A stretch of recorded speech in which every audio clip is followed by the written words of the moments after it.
السلام عليكم، مرحبا بكم متتبعي القناه. نتمنى ان شاء الله تكونوا في احسن الاحوال وفي صحه جيده. اليوم جبت لكم هذه الوصفه ديال هذا الكورني بواحد الحشوه اقتصاديه وكتجي لذيذه بزاف، وكنظن اي بيت غادي تكون فيها هاد المقادير. قبل ما نبدا في الوصفه نبغي دائما نذكركم ما تنساوش ديروا جيم لا فيديو باش تشجعوني.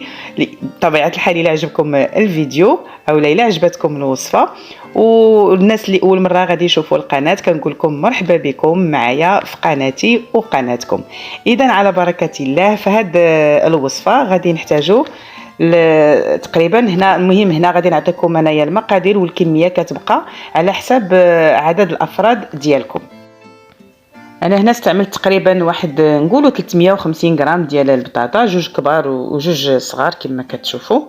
وعندي هنا واحد زليفه صغيره ديال الفرماج اللي كتستعملوا في البيتزا، جوج فرماجات ديال الدهن اولا جبن ديال الدهن.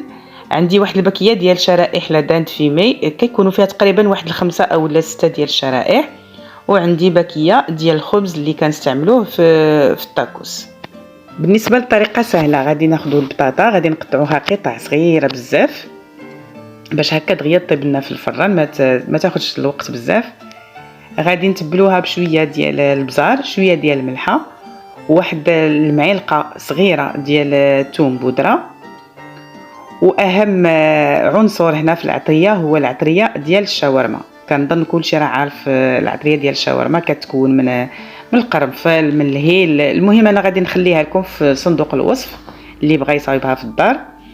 وهذا هو العنصر الاساسي في هذه الوصفه لان كتعطينا داك المذاق بحال كناكلوا شاورما. وغادي نضيفوا لها واحد 4 المعالق ديال زيت الزيتون اولا الزيت البلديه. غادي ندمجوا العطريه كامله وغادي نجيبوا واحد الصفيحه ديال الفرن. غادي نديروا هذيك البطاطا يعني حتى كطيب حتى كتحمر مزيان. غادي ندخلوها للفران حتى كتحمر.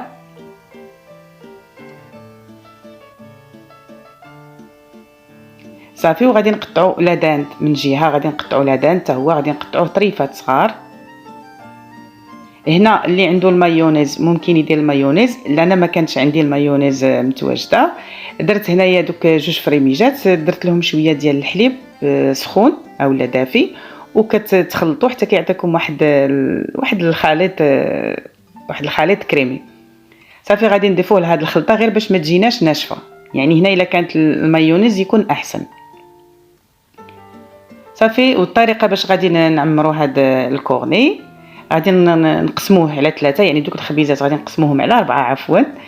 وغادي نجيبوا شويه ديال الطحين والماء باش غادي نلصقوا. الطريقه راها واضحه كنظن.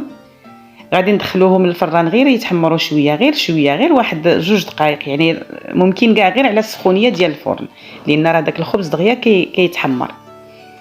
صافي. غادي نبدا نعمر الكورني ديالي بهذيك الحشوه اللي وجدت. هنا حاولت باش نديرهم في هذا المول باش زعما هكا ندخلهم للفران لان مازال غادي نزيد لهم الفرماج باش يتحمروا، ولكن ما صدقاتليش هذه الفكره.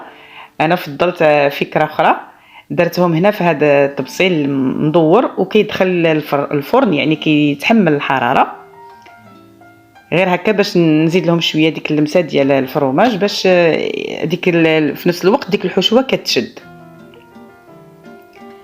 صافي. غادي ندخلهم للفران غير يتحمر شويه داك غير يذوب شويه داك الفرماج ونخرجوهم. راه كيجيو رائعين ولذاذ بزاف ما تشبعوش منهم. انا متاكده انكم الا جربتوهم فعلا غادي ينالوا الاعجاب ديالكم. وعاد في المنظر كيكون المنظر ديالهم راقي، خاصه الا درناهم في واحد الطبق ديال التزيين يعني مع المملحات. وعاد زدت لهم هاد اللمسه هادي كتبقى اختياريه، زدت لهم هذوك الكويرطات ديال المطبخ وزينتهم بهذا الطريقه هادي. نتمنى ان شاء الله انه ينالوا الاعجاب ديالكم وما تبخلوش عليا دائما بالتعليقات ديالكم. وإلا جربتوهم ما تنساوش تكتبوا لي تقولوا لي كيفاش جاوكم. دمتم في رعايه الله وحفظه مع فيديو جديد ووصفه جديده ان شاء الله.